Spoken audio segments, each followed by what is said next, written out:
आज health standing committee meeting थिला। ए standing committee meeting रे विभिन्न गुरुत्वपूर्ण प्रसंग आलोचना होईछि। मुख्यतः राज्यर वर्तमान 12टी जिले में सीडीएमओ नाहांती। मुई प्रसंग उठेइतिली।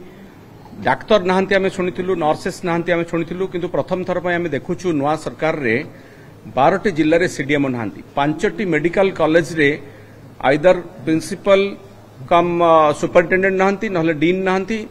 विशेष सेमती आपनकर Balangir, Kalahandi, SCB medical college ये सबुथिरे जो माने मुख्यतः जो माने मेडिकल कॉलेज रो परिचालना करती से परिचालना क्षेत्र में मुख्य पोस्ट थिबा लोक माने मते नाहांती। तो ये प्रसंग विषय आलोचना होईछि। ता छडा आउ गोटे गुरुत्वपूर्ण प्रसंग मु उठेइथिली जे बीएसके नवीन कार्ड निर्वाचन पूर्वरु अनेक लोकन को दिया जाइथिला। एबे बीएसके कार्ड रो इंटीग्रेशन होबा को जाउची, गोपबंधु जन आरोग्य कार्ड होबा को जाउची। सेटा नवीन कार्ड जोड़ा दिया जाइथिला लक्ष लक्ष कार्ड बर्तमान बंटा न होइकि पड़ी रही विभिन्न जगह। जेहेतु नवीन बाबू को ना अच्छी से कार्ड रो नवीन ना अच्छी से बोधे सरकार बांटू नांती, किंतु से कार्ड पाइबा जो योग्य हिताधिकारी अच्छी तुरंत बांटा मु दाबी करी। परवर्ती समय से कार्ड चेंज होकर गोपबंधु जन आरोग्य कार्ड हो पार। ता छड़ा विभिन्न डिमांड आसिला, सब सभ्य मैंने डिमांड कर विभिन्न स्थान में सीएससी और पीएससी अधिक करने, सीएससी को अपग्रेड करने डिमांड करा जायछि। विभिन्न जगह स्पेशलिस्ट डाक्तर नाहांती, तार नियुक्ति करने डिमांड करा जायछि। एवं आयुष डाक्तर मानकर ता छड़ा जो माने एनएचएम रे बहुत स्टाफ अच्छे दीर्घ वर्ष धरिकी ठिका कर्मचारी भाव में काम करुछंती, तांकु स्थायी करने आमे डिमांड रखीचु। ए विषय रे आलोचना होईछि।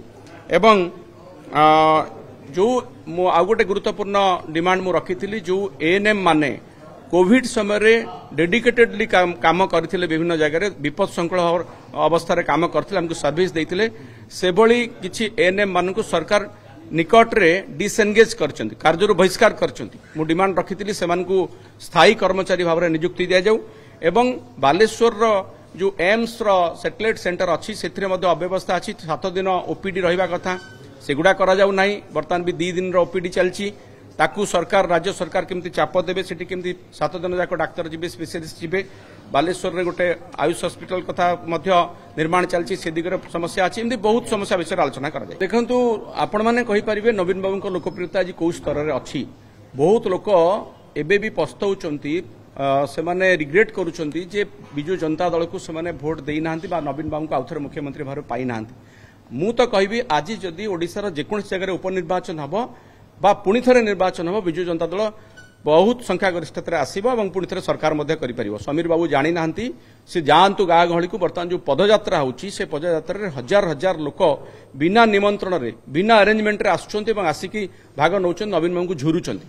नवीन बाबूंकर कार्य को मन पकाउछंती। 25 वर्ष धरी जो कार्य जो भली भाव में सुशासन देइछंती नवीन बाबू, आज ये नुआ सरकार 100 दिन कार्य को देखिक लोक झुरुचंती।